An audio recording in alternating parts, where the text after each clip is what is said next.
Social जो conduct है उसमें बहुत सारी चेंजें आ रही है, तो वो हमें हमारे स्टूडेंट्स को वो चेंजेस नोटिस करनी चाहिए।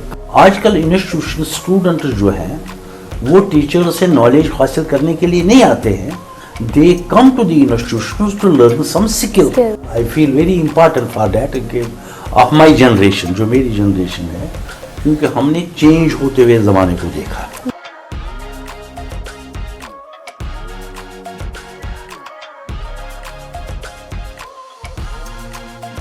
हेलो सर, कैसे हो आप? हाँ, मैं ठीक रहा हूँ। It is a pleasure to meet you. Thank you.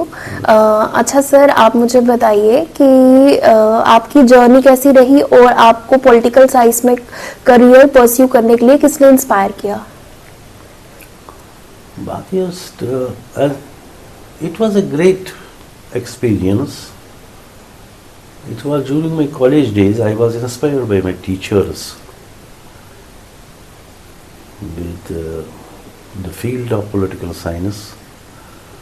The way they were teaching us, they were giving us information about the subject, and I was really inspired by our teachers, and it was giving me fantastic understanding about the phenomena of social reality, and I was in fact day by day more and more attracted towards this subject. Sir, जैसे आपने political science अपना subject है आपका, तो इसमें आपने PhD भी किया है, आपकी लाइक एकेडमिक जर्नी भी इसी में रही है, आपने कॉलेज में पढ़ाया है यही सब्जेक्ट, आपने एज एडमिनिस्ट्रेटर भी काम किया है, तो आपका मतलब इसमें एक्सपीरियंस कैसा था? देखिए, मैं एक बात बताऊंगा, after my post graduation I had very good teachers, they were leading political scientists of the time, जिन्होंने पब्लिकेशंस भी बाकायदा अपने अपने फील्ड में की थी। तो उनकी एसोसिएशन में हमें बहुत कुछ सीखने को मिला, और उसी चीज़ ने हमें सब्जेक्ट को एज ए कैरियर बनाने के लिए हमें तैयार किया।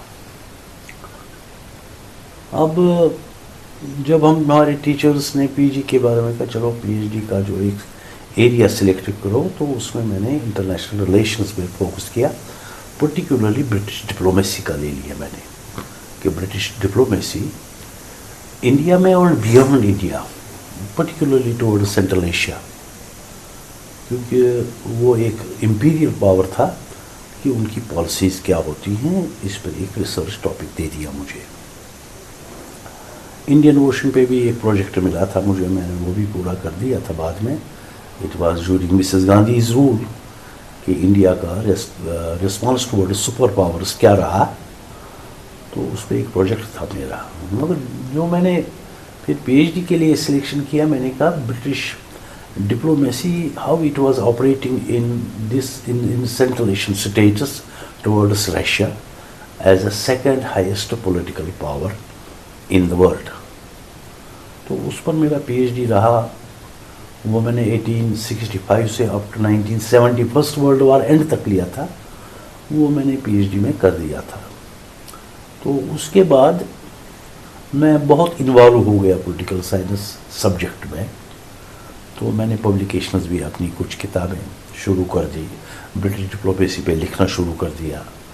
फिर मैंने चाइना के साथ इंडिया ब्रिटिश इम्पीरियलिज्म चाइना को कैसे कंटेन करता था, या चाइना में उनकी एक्टिविटीज़ क्या थी ब्रिटिशर्स की, बियॉन्ड इंडिया, क्या इंडिया में रहकर उनकी एज एन इंडियन पावर वो चाइना को कैसे देखते थे, अफ़गानिस्तान को कैसे देखते थे, क्या उनकी डिप्लोमेसी चलती थी, उनके रिलेशंस कैसे चलती थी, रशिया के साथ क्या था और ईरान के साथ क्या था, वो मैंने उस पर मैंने पब्लिकेशन 2-3 बुक्स की हैं।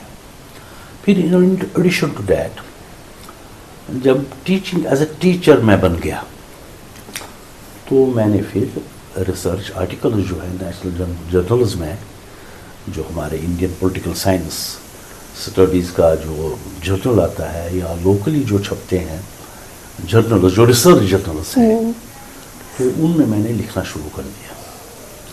तो उसमें मैंने कोई 25-26 आर्टिकल पब्लिश कर दिए पॉलिटिक्स पर, और मुख्तलिफ टॉपिक थे। उस पर इंडियन कॉन्स्टिट्यूशन पे लिखना शुरू कर दिया, India's role in world politics क्या है, इंडिया की फेडरलिज्म पे मैंने बहुत कुछ लिखा, Indian federal structure, how it operates, particularly Congress rule में स्टेट्स इन इंडिया की फॉर्मेशन जो फेडरल स्ट्रक्चर में है वो कॉन्स्टिट्यूशन में कैसी है, और उसमें स्टेट्स क्या रोल परफॉर्म करती है, कैसे परफॉर्म करती है, और जाके सेंटर में सेंटर कैसे कौन सा रोल परफॉर्म करती है। ये सेटअप मेजर्स ट्रीटमेंट मत देता है सेंटर टुवर्ड्स स्टेटस, और स्टेटस उसको कहीं डोमिनेट मत करती हैं सेंटर को अपनी पॉलिसीज़ की वजह से। तो अब इस पे बहुत सारे अंग्रेज़ों ने भी लिखा है, हिंदुस्तान के लोगों ने भी लिखा है जो बड़े लीडिंग स्कॉलर्स हैं, मगर मैंने भी एक इंटरप्रिटेशन दे दी। मेरे साहब ये इस जो इंडिया में होता है, जो फेडरल स्ट्रक्चर में है, उसमें बेसिकली बात ये है कि ये एक कॉपरेशन चल रही है बिटवीन स्टेट एंड सेंटर्स, मगर पॉलिटिकल अब चूँकि हमारे यहाँ वन पार्टी डोमिनेशन हमेशा रही है, चाहे वो कांग्रेस की थी या प्रेजेंटली जो भी चलती है, एक पॉलिटिकल पार्टी बहुत सारी इतनी सीट्स जीत लेती हैं, वो एक डोमिनेंट पॉलिटिकल पार्टी बनती है पार्लियामेंट में। फिर डोमिनेंट पॉलिटिकल पार्टी बनने के बाद पार्टी की परसेप्शंस आगे आ जाती हैं, तो पार्टी जो है अपने काम जो उन्होंने कमिटमेंट की थी या पार्टी एजेंडा जो होता है उसके हिसाब से काम करते हैं। तो उसमें स्टेट्स को कहीं कहीं दिक्कत होती है, वो कहीं फील करते हैं कि साहब एक ऑथेंटिक फेडरल स्ट्रक्चर में काम नहीं हो रहा है, ये पॉलिटिकल पार्टी काम कर रही है, तो वो ओवरलैपिंग हो जाती है एक ऑथेंटिक सिस्टम में। ऐसा होना है और होता रहेगा। तो उस पर मैंने लिखना शुरू कर दिया था। फिर इन एडिशन टू दैट फिर बहुत सारे सोशल एस्पेक्ट्स थे, उस पर लिखा। फिर मैंने अपने जो हमारा educational system as a governance की बात जो कर रहे हैं, तो बाद में मैं अल्टीमेटली प्रिंसिपल बन गया ऑफ द इंस्टीट्यूशन। मेरा रोल यूनिवर्सिटी के साथ रहा। मैं I was a officer, academic officer. In fact मैं प्रिंसिपल तो बना, लेकिन मैं अपने आप को समझता मैं एक एकेडमिक ऑफिसर बन गया हूँ with in the system of education, who is navigating between government departments, government and the university। अब देखिए हमारा जो एजुकेशनल सिस्टम जो चला, उसमें पहले यूनिवर्सिटी के पास एकेडमिक कंट्रोल होता था, एडमिनिस्ट्रेटिव कंट्रोल गवर्नमेंट के पास होता था। अब एक प्रिंसिपल कभी यूनिवर्सिटी के साथ एक्टिविटीज़ कर रहा है कि एकेडमिक गवर्नेंस में आई एक्सपीरियंस समथिंग स्ट्रेंज कि एक ड्यूअल कंट्रोल ऊपर से आ रहा था जिसके अंडर में काम कर रहा था। Dual control in a sense, एक कंट्रोल तो यूनिवर्सिटी के पास था जो एकेडमिक कंट्रोल था, वो गवर्नमेंट के पास नहीं था, और जो एडमिनिस्ट्रेटिव कंट्रोल था वो गवर्नमेंट के पास। So as a principal of the institution, मैं किश्तवाड़ में भी चलाया मैंने, ठाठली में चलाया मैंने, फिर जाके श्रीनगर कश्मीर में भी चलाया मैंने, तो वहाँ कंगन में रहा मैं। तो वहाँ कंट्रोल, एडमिनिस्ट्रेटिव कंट्रोल गवर्नमेंट के पास था, कमिश्नर सेक्रेटरी, और पॉलिटिकल कंट्रोल तो मिनिस्टर ऑफ द स्टेट था, मिनिस्टर फॉर एजुकेशन। वहाँ यूनिवर्सिटी की जो एकेडमिक काउंसिल है उसके अंडर थे एकेडमिकली। तो उसमें नेविगेट कर जिस वक्त मैं करने लगा, तो आई फाउंड कि बहुत सारी चीज़ें हैं जिनको एक नए तरीके से मुनज़्ज़म करने की ज़रूरत है, ख़ास करके एग्ज़ामिनेशन सिस्टम को।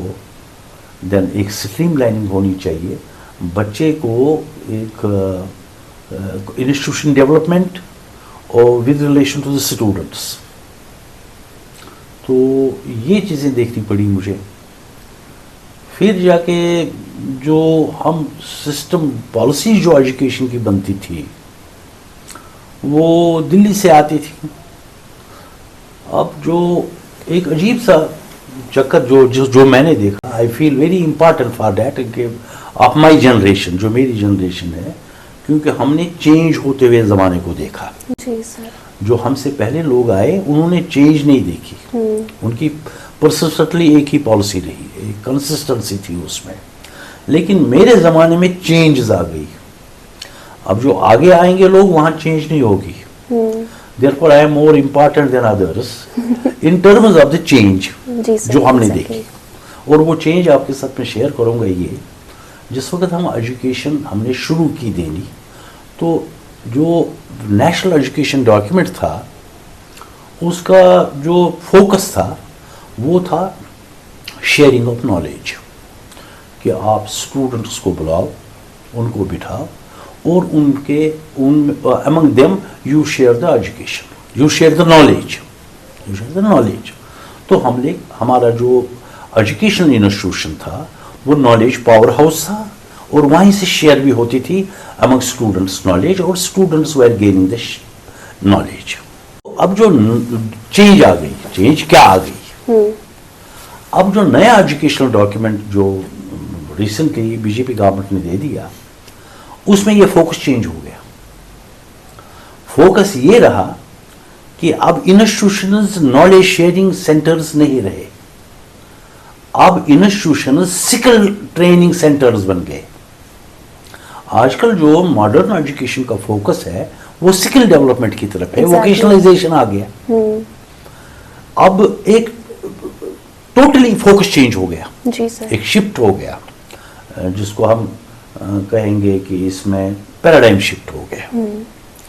आजकल इंस्टीट्यूशन स्टूडेंट जो हैं वो टीचर से नॉलेज हासिल करने के लिए नहीं आते हैं, they come to the institution to learn some skills. So focus change हो गया। सो आजकल जो इंस्टीट्यूशंस है they generate workforce for the society. अब सोसाइटी में हमें अभी 20 साल के बाद या 10 साल के बाद कितना वर्कफोर्स ज़रूरत है, कितने डॉक्टर्स ज़रूरत है, कितने इंजीनियर ज़रूरत है, हमें कितना workforce in addition to that क्या चाहिए, वो हमारे एजुकेशनल इंस्टीट्यूशंस तैयार कर रहे हैं। और टीचर्स का भी फोकस बदल गया। अब उसमें एग्जामिनेशन सिस्टम जो है, देखो अब मैं ये बताऊंगा कि जो ये एग्जामिनेशन सिस्टम है ये यूनिवर्सिटी के पास इसका पोर्टफोलियो है। अब एक strong and robust examination system जो है वही एक यूनिवर्सिटी की इमेज बनाता है और स्टेट एजुकेशनल सिस्टम की एक इमेज देता है पूरे वर्ल्ड को। If the examination system of the university is robust then that is a world class university. अगर उसमें कुछ डिफेक्ट्स हैं then it is not a world class institution. क्या वो नहीं रहता है। फिर आप देखो वर्ल्ड क्लास जो इंस्टीट्यूशंस हैं, चाहे इंग्लैंड में है, चाहे कनाडा में है, चाहे अमेरिका में है, they are world famous because their examination system is very robust, right, very profound। वहां बच्चे को, स्टूडेंट को, पर्टिकुलरली कैंडिडेट को पूरा टेस्ट लिया जाता है और वो टेस्ट ही इवैल्यूएट होता है, उसने किया परफॉर्मेंस। और टीचर की ग्रेडिंग वहां टीचर ही वहां इवैल्यूएट करता है अपने स्टूडेंट्स को।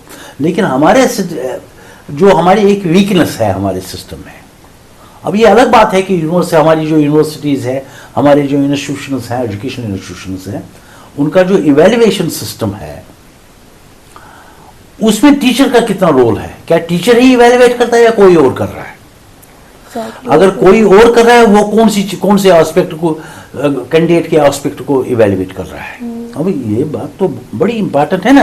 एग्जैक्टली। अब देखो हमारा जो सिस्टम है, इट इज एग्जामिनेशन सिस्टम जो है it is memory based system. वहां स्टूडेंट को ज्यादा क्राइमिंग पावर पे फोकस करना पड़ता है। अब जिसका जो क्राइमिंग पावर जितना ज्यादा है वो ज्यादा मार्क्स लाता है। उसके बरक्स जो हमारे कुछ स्टूडेंट्स है किसी में क्राइमिंग पावर कम हो सकता है, दूसरी उसका जो इंसाइट हो किसी और में इंसाइट ज्यादा हो सकता है, वो हमारा एग्जामिनेशन सिस्टम उसको इवैल्यूएट नहीं कर पाता है। हमने इसीलिए देखा बहुत सारे हमारे एडमिनिस्ट्रेटर्स, हमारे पॉलिटिशियंस, हमारे पार्लियामेंटेरियंस वीक इन स्पीकिंग है। It is because they have not been evaluated properly. हाँ। जैसे वो करें, उनका कोई मेमोरी पावर को ये करना इवेल्युएट एग्जामिनेशन, मैं यहाँ थोड़ा सा क्रिटिकल हूँ towards universities, the way they are conducting examinations, memory power को इवेल्युएट किया जाता है खाली, स्किल्स को नहीं। और जाके फिर उनके जो आंसर शीट्स वो देखता कौन है? क्लासरूम परफॉर्मेंस कोई नहीं देखता है, स्टूडेंट्स की कंप्रहेंशन को कोई नहीं देखता है, वन लगता ही नहीं पता जो हमारा सिस्टम जो इस वक्त प्रिवेलिंग सिस्टम है।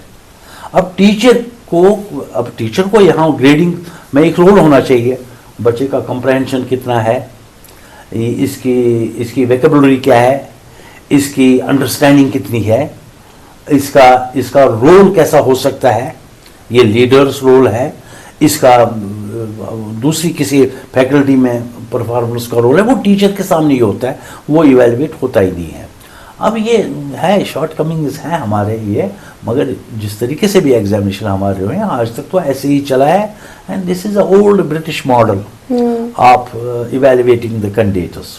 मगर फिर भी हमारी यूनिवर्सिटीज़ ने जो भी आज तक जो भी स्टफ हमें दे दिया इवेल्युएशन के बाद, उन लोगों ने भी बड़ी परफॉर्मेंस दे दी है, कहीं ना कहीं उन्होंने परफॉर्मेंस अल्टीमेटली दे दी, मगर उनको दोबारा एक ट्रायल से गुजरना पड़ा उस लॉट को।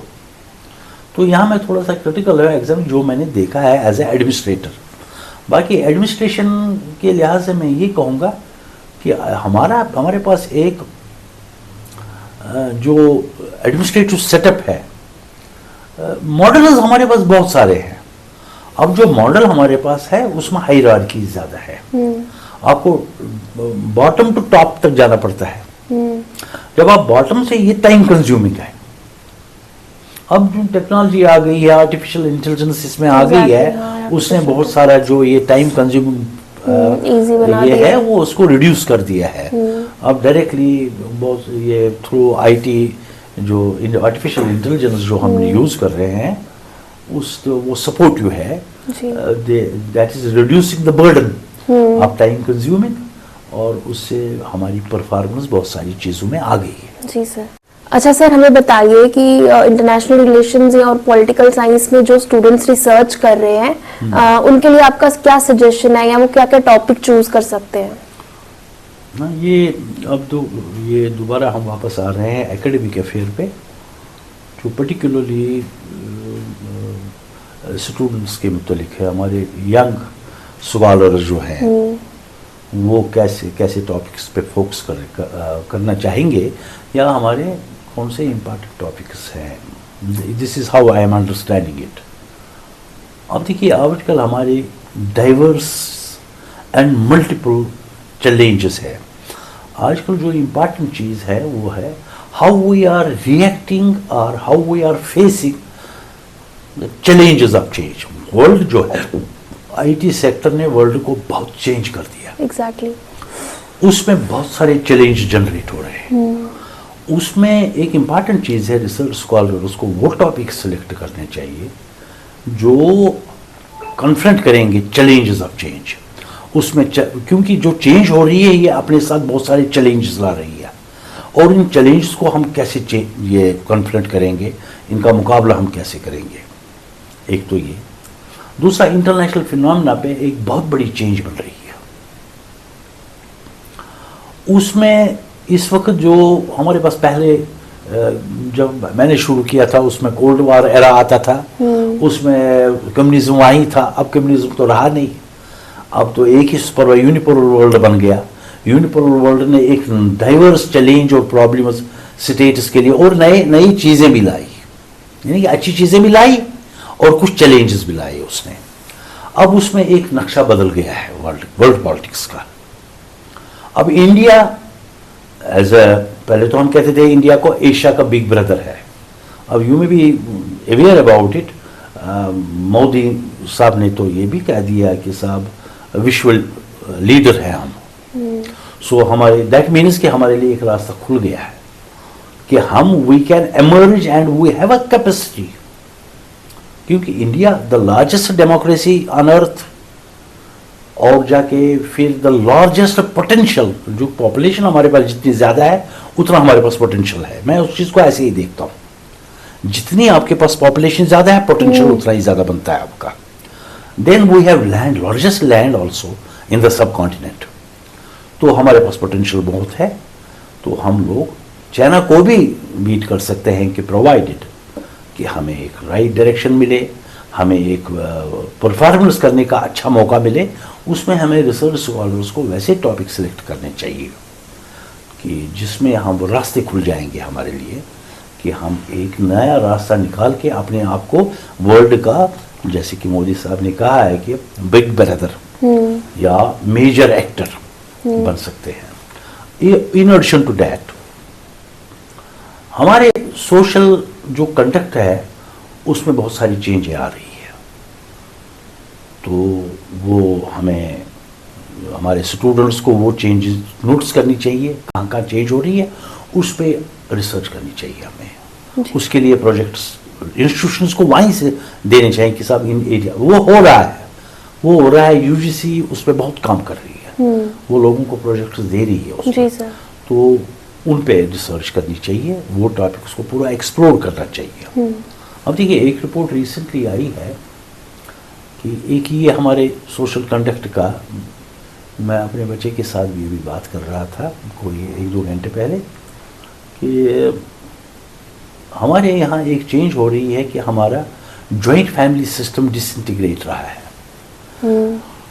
तो हमारे रिसर्च स्कॉलर्स को ये देखना चाहिए कि ये क्यों टूट रहे, छोटी छोटी फैमिलियाँ क्यों बन रही है, फिर जाके छोटी छोटी फैमिलियों में भी डिवोर्स की रेट हाई हो गई है। आजकल के जो मॉडर्न बच्चे हैं सेपरेट रहना पसंद करते हैं। जहाँ तक मेरी अपनी असेसमेंट है, विद इन 10 ईयर्स यहाँ की 40% लड़कियाँ मैरिड लाइफ नहीं रखेंगे, वो अकेले ही रहेंगे बिकॉज ऑफ सम रीज़न। ये मेरी ओपिनियन है, पर्सनल ओपिनियन है ये मेरी, मगर but I am anticipating it, क्योंकि जिस तरीके से हमारी इकोनॉमिक एक्टिविटीज़ हम पे डोमिनेट हो रही है उसमें वो डायरेक्टली हमारे सोशल कंडक्ट पे इन्फ्लुएंस कर रहा है, और ये इन्फ्लुएंस इतना प्रोफाउंड बनता जा रहा है, हमारा सोशल कंडक्ट चेंज हो रहा है। एग्जैक्टली। सो ये सोशल कंडक्ट चेंज, इस पे एक रिसर्च की जरूरत है, एक प्रोजेक्ट की जरूरत है, so that we can exactly understand what is happening. अभी तो मेरी राय है ये, तो एक छोटा सा मैंने अपने तरीके से एग्जांपल मैं दे रहा हूं आपको, मगर but I am also saying on account of सब सैंपलिंग मैंने की है। मैंने बहुत सारे लोगों से इंटरव्यूज किए हैं, पूछा है कि साहब ये क्या हो रहा है, तो वो, मगर वो मैं कहता हूँ कि ये मेरी राय बनी है। मैं एक वो स्टेटमेंट नहीं दे रहा हूँ, शार्प स्टेटमेंट जो आफ्टर बहुत सारी लॉट ऑफ रिसर्च मैंने ये कंक्लूड किया है, वो मैं नहीं कह रहा हूँ। मगर इस पे चाहिए हमारी जो यंग जनरेशन है ऐसे टॉपिक उस पर, पर्टिकुलरली ये सोशोलॉजी का टॉपिक है, हाँ, तो सोशोलॉजी वालों को इस पर काम करना चाहिए कि ये फैमिली लाइफ। देन हमारा लेबर फोर्स जो है, देखिए ना, हमारे यहाँ एक रैपिड मूवमेंट शुरू हो गई है कि माइग्रेशन की, माउंटेन से या उन एरिया से लोग माइग्रेट कर रहे हैं टू अर्बन सेक्टर्स जहां इकोनॉमिक एक्टिविटीज ज्यादा है। They are in search of economic activity, even countries too. हाँ, तो यहाँ नेशनल कैपिटल्स की तरफ जा रहे हैं, वहां पैसा कमाने। बट प्रॉब्लम ये है कि जब young boy and girl is going for economic, तो उसको एक फिनोमेना बताता हूँ, अगर यहाँ घर में बैठ के आदमी होता है, वो शाम को अगर लेट घर आएगा तो सब पूछते हैं उसको, भाई कहाँ थे। अब जब कोई नहीं है, वो अकेला है, उसको कौन पूछेगा। सो उसको जो अकाउंटेबिलिटी का जो हमारे यहाँ वो कम होती जाती है सिटीज में, और कुछ बच्चे हमारे जो माइग्रेशन करते हैं, माइग्रेशन के बाद वो क्रिमिनल बनते हैं। तो वहां पुलिस का तो अपना तरीका होता है उनको ट्रीट करने का, but these people have some basically some problems. उसको डाइवर्सली डिफरेंट, जो सोशोलॉजिस्ट अच्छी तरह समझते हैं ये माइग्रेशन के डायरेक्ट, उस पर हमें एक रिसर्च करनी चाहिए कि हमारी जो जनरेशन है, यंग जनरेशन, वो किस डायरेक्शन में जा रही है। कुछ लोग तो ड्रग एडिक्ट बनते हैं। exactly. जब कोई अकाउंटेबिलिटी, कोई पूछने वाला नहीं, घर में तो पूछेंगे क्या किया क्या नहीं किया। सो ये इस चीज पर कि हमारी कितनी % पॉपुलेशन इसमें चली जाती है, ये किसको कैसे क्या ट्रीटमेंट देने की जरूरत है। सो ऐसे टॉपिकों को रिसर्च सिलेक्ट करना चाहिए। जी सर, बहुत अच्छे टॉपिक सजेस्ट किया आपने। मोरोवर सर, आप मुझे ये बताइए कि पॉलिटिकल साइंस कितना इवॉल्व हुआ अभी तक, अगर हम स्पेशली इंडियन कॉन्टेक्स्ट की बात करें। अब देखिए, political science as a subject ये बहुत इवॉल्व हो चुका है। Lot of studies have been done. अब जो चीज़ें हम पहले नहीं पढ़ाते थे, अब आजकल वो भी पढ़ा रहे हैं। पॉलिटिकल इकोनॉमी पहले सब्जेक्ट हम पढ़ाते ही नहीं थे, राइट। हम लोग ज़्यादा फोकस हमारा रहता था कॉन्स्टिट्यूशन पे। जो पुराना अगर आप देखेंगे, आप कॉन्स्टिट्यूशन पे बहुत सारा लिटरेचर जो इंडिया में है वो जनरेट हो गया। इतना लाइब्रेरीज बड़ी पड़ी हैं क्योंकि हम लोगों ने कॉन्स्टिट्यूशन नया बनाया था। And this constitution has been framed for the first time in the history of India in 47। और जब कॉन्स्टिट्यूशन फॉर द फर्स्ट, उससे पहले किसी राजा महाराजा के पास कॉन्स्टिट्यूशन होता ही नहीं था, न ब्रिटिश एम्पायर के पास कोई कॉन्स्टिट्यूशन था। उनके पास भी अनरिटन कॉन्स्टिट्यूशन था, वो भी पार्लियामेंट में एक्ट्स पास करते थे, वो इंप्लीमेंट करते थे। Written constitution in written form नहीं था। रिमार्केबल डेवलपमेंट जो 47 में हो गई, एक रिटन कॉन्स्टिट्यूशन आ गया जिसमें सब चीजें लिखी हैं कि हमें कहाँ कैसे करना है। तो इस पर लॉट ऑफ रिसर्च हो गई। तो ज़्यादा फोकस हमारा कॉन्स्टिट्यूशन पे ही था कि नई चीज़ आ गई थी। लेकिन with the passage of time हमने कंपैरेटिव पॉलिटिक्स इंट्रोड्यूस की। फिर जाके हमने जो अमेरिकन पॉलिटिकल साइंस है वो। लेकिन वक्त गुजरने के साथ पॉलिटिकल जो एक्टिविटीज़ है इतना, या पॉलिटिकल साइंस सब्जेक्ट है इतना एक्सपैंड हो गया। अब हम पॉलिटिकल सोशियोलॉजी, पॉलिटिकल इकोनॉमी, बहुत सारी चीज़ें आ गई हैं। वो इवॉल्व यहाँ हो गई, नई नई चीज़ें आ गई। तो हम एंथ्रोपोलॉजी पे आ गई, politics of political sociology, political psychology के लीडरशिप जो है वाइल फ्रेमिंग द डिसीजंस, उनकी साइकोलॉजी क्या है, तो उस पर भी अब पॉलिटिकल साइंस वाले रिसर्च करते हैं। पहले तो साइकोलॉजी वाले करते थे, हाँ। अब तो पॉलिटिकल साइंस वाले करते हैं। अब जैसे प्रेसिडेंट ऑफ अमेरिका है या प्रेसिडेंट ऑफ इंडिया है या कहीं मिलिट्री रूलर है, उसका साइकोलॉजिकल मेकअप क्या है, ये किन हालात में क्या डिसीजन लेगा, वो साइकोलॉजिकल एस्पेक्ट होता है। लेकिन उसमें पॉलिटिकल डिसीजन लिया जाता है, राइट। पहले ये चीजें नहीं थी, हुआ करती थी, तो पहले कुछ और होता था। तो अब ये है मेरा कि पॉलिटिकल साइंस एक इवॉल्व हो गया। अब लेकिन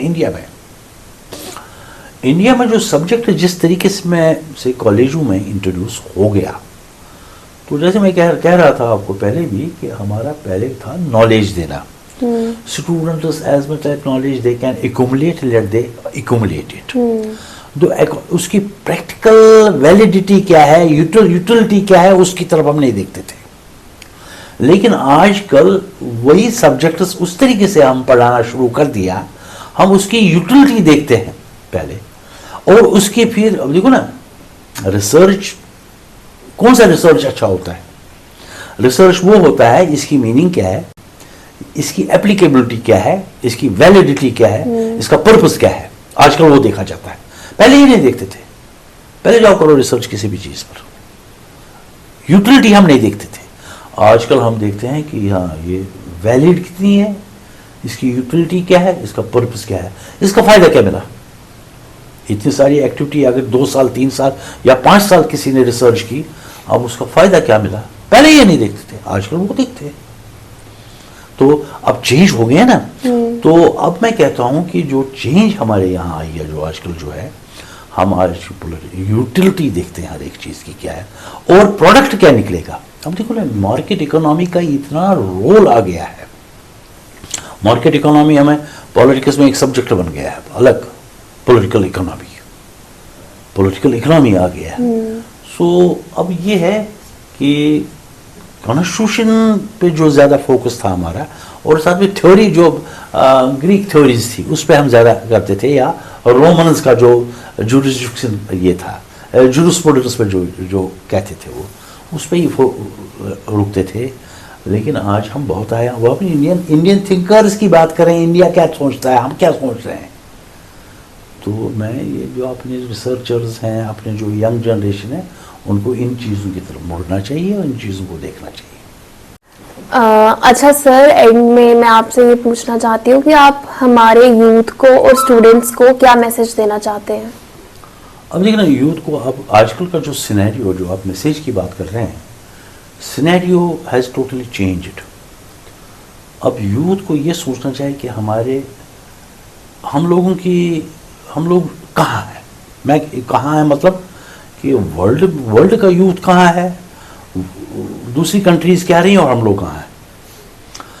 उसमें हमारे यूथ के लिए एक रिस्पॉन्सिबल रोल है कि हम लोगों को जिस स्टेटस में भी हम पॉलिटिकल इकोनॉमी है, आजकल तो इकोनॉमी ही एक एक्टिविटी रह गई है जिसमें हम प्रमोट, तब जाके हम वर्ल्ड पावर बन सकते हैं। आजकल का वही है, जिनकी इकोनॉमी नेशनल इकोनॉमिक ग्रोथ जिनकी ज़्यादा है उन लोगों को ही वर्ल्ड में कहा जाता है कि यार डेवलप्ड है। एक तो हमें टेक्नोलॉजी की तरफ ज़्यादा आईटी जो आर्टिफिशियल इंटेलिजेंस है उसको यूज़ करना चाहिए ज़्यादा से ज़्यादा। एग्जैक्टली हाँ। और दूसरी वो सीखना चाहिए। दूसरी बात ये है कि हम लोगों को एक एज ए रिस्पॉन्सिबल सिटीजन्स काम, जो भी हम काम करेंगे रिस्पॉन्सिबली करेंगे। पहले तो लोग ऐसे ही करते थे, काम चाहते बस डिग्रियाँ लेने के लिए। हमको जो डिग्री मिलती है आजकल, मैं अपने यूथ को ये बात कहना चाहूँगा, इसको कोई इवेल्युएट करेगा आपके पास ये पोटेंशियल है या नहीं, इसको कोई ना कोई इवेल्युएट। इसलिए जो जिस चीज़ में भी डिग्री ले रहे हैं आप, वो उसमें अच्छी तरह सीख के जाओ। जो भी आप सीख रहे हैं, चाहे इलेक्ट्रॉनिक सीख रहे हैं, चाहे कंप्यूटर सीख रहे हैं, चाहे फिजिक्स या केमिस्ट्री का कोई ये सीख रहे हैं आप, तो आपको वो इवेल्युएट हो जाएगी कोई ना कोई वो क्योंकि आजकल अब प्राइवेट सेक्टर का रोल है। प्राइवेट सेक्टर हर एक की डिग्री को इवेल्युएट करता है। एग्जैक्टली हाँ। वो उसको इवेल्युएट करने के ऐसे ही कागज देकर नहीं देगा। अगर कहीं भी उनको लगेगा ये इसने कहीं ऐसे ही लाई है, ये उसने गलत तरीके से लाई है या ऐसे ही लाई है, वो उसको रिजेक्ट करते हैं। अपने आप को प्रूव करने के लिए आपको रिस्पॉन्सिबली अपने स्किल को सीखना है और उसमें बहुत महारत हासिल करनी है। And that will directly bear a great, ये उसका असर पड़ेगा हमारी नेशनल डेवलपमेंट पे। अगर आपको अपनी नेशनल डेवलपमेंट करनी है, act responsibly and prove yourselves कि you have a potential to perform more nicely than the European people. ये हमारे पास पोटेंशियल है। Thank you so much sir, आप हमारे इस सेशन पे आए, आपने व्यूअर्स को और स्टूडेंट्स को इतना अच्छा मैसेज दिया। Thank you so much, it means a lot. मैं भी अपनी तरफ से आपको थैंक यू कहूँगा, that is my moral responsibility. अब यह है कि मैं आपके क्रू को भी थैंक यू कहता हूँ, आपके यूट्यूब चैनल को भी थैंक यू करता हूँ और पर्टिकुलरली आपको भी करता हूँ और आपको मुबारकबादी देता हूँ कि आपने बड़े अच्छे टॉपिक पे बात की। जो कुछ आपने पूछा that is more important and relevant to